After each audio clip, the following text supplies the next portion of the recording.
So you have this incredibly low negatives, which is really important in politics, we're always told. And it's also something which was surprising to me and should have been more surprising, I think, to other people who are who sort of have been working from the assumption that this is a fringe idea.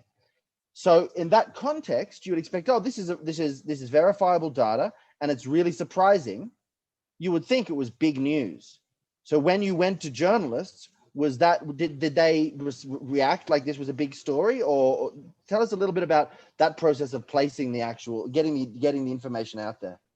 It was really hard, which didn't surprise me because it's always really hard. Most journalists in Australia haven't thought about UBI and don't really want to think about UBI. It's a big idea. It's a big question. It's too difficult. I had one of the reasons I wanted to do polling, frankly, is because polls make it easy for journalists to write about the ideas. So I was a bit disappointed. I pitched it to the one journalist at the former Fairfax papers who's written a bit about it, and he was interested and his editors scratched it. I pitched it to a couple of people at ABC who didn't get back to me. One of the main people was on leave, unfortunately. In fact, two of the main people were on leave. I mean, this is one of the things when when you're doing media liaison. I took it to The Guardian, didn't get any response from the two people at The Guardian I thought might be interested.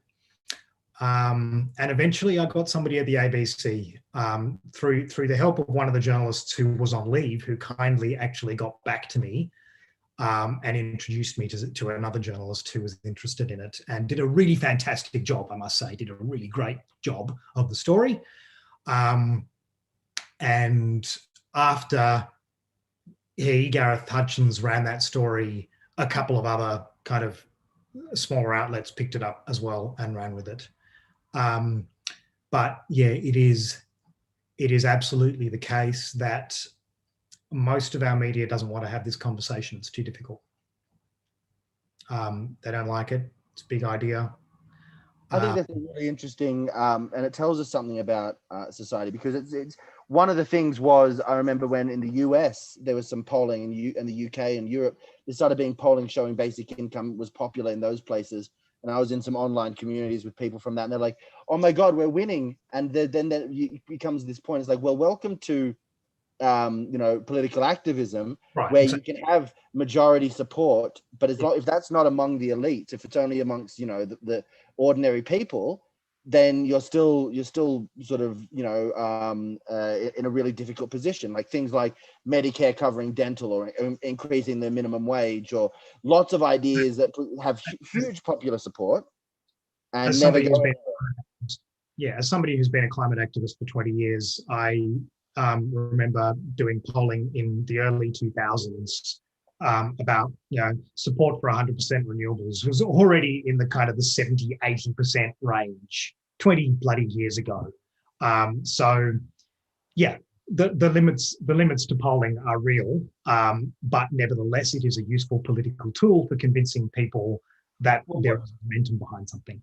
What's interesting to me is not the limits of the polling, it's the inability of the system to represent, it's the limits of our democracy that are being displayed here. Absolutely. Right? And this is, I think it's related to basic income as well. When you have a population that are, in this constant state of precarity or near precarity, that actually demobilizes the population in general.